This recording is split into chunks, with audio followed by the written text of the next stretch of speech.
Oke, bismillahirrahmanirrahim. Assalamualaikum warahmatullahi wabarakatuh. Teman-teman, ada beberapa materi atau pembahasan secara singkat dan padat dan jelas yang kemudian saya akan bawakan, dan beberapa materi-materi sebelumnya telah saya sampaikan di ruang kita. Saat ini saya akan memberikan materi atau membahas tentang sumber hukum acara perdata. Oke ya, teman-teman, yang saya bahas ini adalah sumber hukum acara perdata di hukum acara perdata.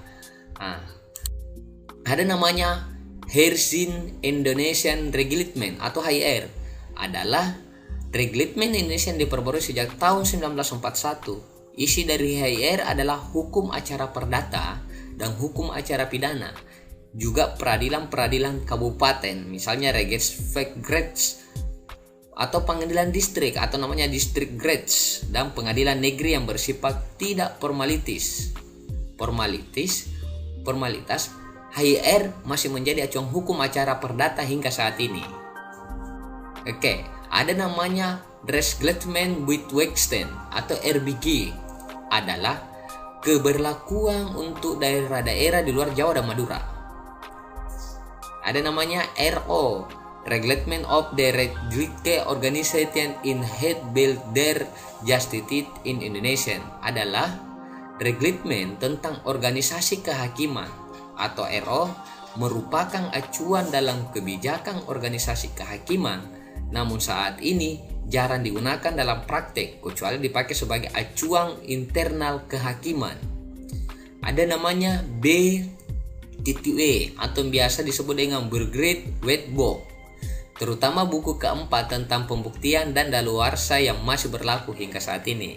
Ada namanya WFK Wetboek van Convenhandel, adalah kitab undang-undang hukum dagang yang sudah jarang ditemukan sebagai acuan sumber hukum acara data. Oke, di zaman Jepang ya, di zaman Jepang itu berlaku namanya HIR, RBG, dan beberapa bagian dari RV yang masih menjadi acuan hukum perdata kita saat ini. Zaman Republik Indonesia melalui pasal 2 aturan peralihan Undang-Undang 1945, Jonto Peraturan Presiden nomor 2 tanggal 10 Oktober 1945, Jonto Undang-Undang Darurat nomor 1 1951, yang berlaku adalah HIR, RBG, Undang-Undang nomor 1 tahun 1974 tentang perkawinan, Undang-Undang nomor 4 tahun 2004 tentang kekuasaan kehakiman, Undang-Undang nomor 5 tahun 2004 tentang perubahan atas Undang-Undang nomor 14 tahun 1985 tentang Mahkamah Agung, Peraturan Pemerintah nomor 9 tahun 1975 tentang pelaksanaan atas Undang-Undang nomor 1 tahun 1974 tentang penan.